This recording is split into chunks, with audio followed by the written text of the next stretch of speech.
Hello everyone, welcome to Jam சமையல். இந்த வீடியோவில் முருங்கைக்கீரை பொரியல் எப்படி பண்ணுறதுன்னு பார்க்கலாம். இதற்கு தேவையான இன்க்ரீடியன்ட்ஸ்: முருங்கைக்கீரை இலை. நான் இலைகளை மட்டும் தனியாக வாஷ் பண்ணி வச்சுருக்கேன். அடுத்ததாக 3 முட்டை, தேங்காய், நறுக்கிய வெங்காயம், ஜீரகம், காய்ந்த மிளகாய், மஞ்சள் தூள், மிளகுத்தூள், கரம் மசாலா, கறிவேப்பிலை, உப்பு, எண்ணெய். ஃபஸ்ட்டு முருங்கைக்கீரை பொரியல் பண்ணுறதுக்கு முட்டையை தனியாக வறுத்து வச்சுக்கலாம். ஸ்டவ் ஆன் பண்ணிக்கிட்டு கடாயில் எண்ணெய் ஊற்றிக்கோங்க. எண்ணெய் சூடானதும் முட்டையை இதில் சேர்த்துக்கலாம்.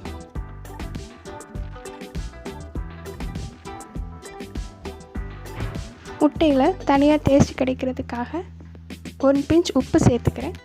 முட்டை உதிரி உதிரியாக வர்றது வரைக்கும் கிளறி விட்டுக்கிட்டே இருக்கலாம்.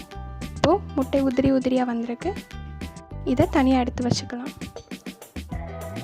அடுத்ததாக ஸ்டவ் ஆன் பண்ணிக்கிட்டு கடாயில் எண்ணெய் ஊற்றிக்கணும். எண்ணெய் சூடானதும் கடுகு, ஜீரகம், கறிவேப்பிலை, காய்ந்த மிளகாய்,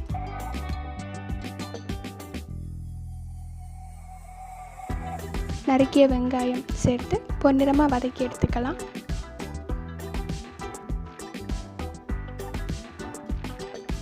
வெங்காயத்தில் 1 பிஞ்ச் உப்பு சேர்த்துக்கிறேன். வெங்காயம் பொன்னிறமாக வதங்கினதுக்கு அப்புறமா வாஷ் பண்ணி வச்சுருக்கிற முருங்கை இலைகளை இதில் சேர்த்து கிளறி விட்டுக்கலாம்.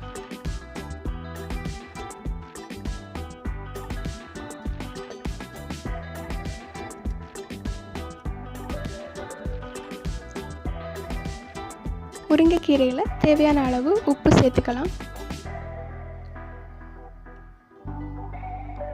முருங்கைக்கீரை நல்லா வதங்கினதுக்கு அப்புறமா இதில் தேங்காய், மஞ்சள் தூள், மிளகாய் தூள் சேர்த்து கிளறி விட்டுக்கணும்.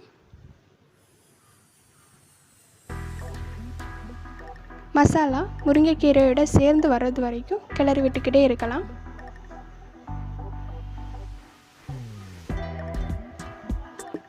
இப்போது மசாலா முருங்கைக்கீரையோட சேர்ந்து வந்திருக்கு.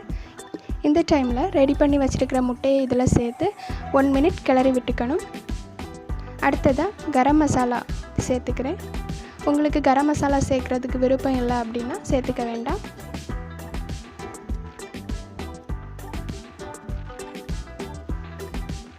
முருங்கைக்கீரை பொரியல் ரெடி ஆகிடுச்சு.